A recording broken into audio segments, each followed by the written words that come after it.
আমি আকাশ দেখতে ভালোবাসি, আবার সে আকাশের মালিকের সাথেও কথা বলতে ভালোবাসি।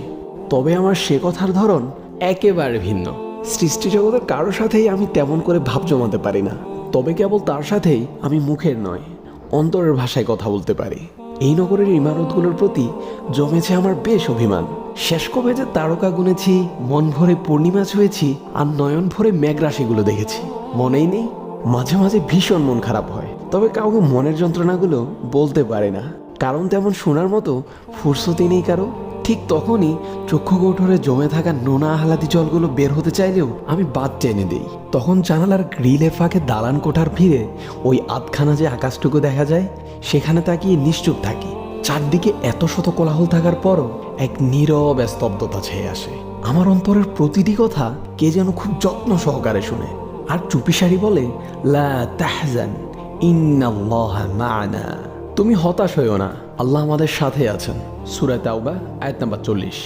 ফি আমানিল্লাহ। আবার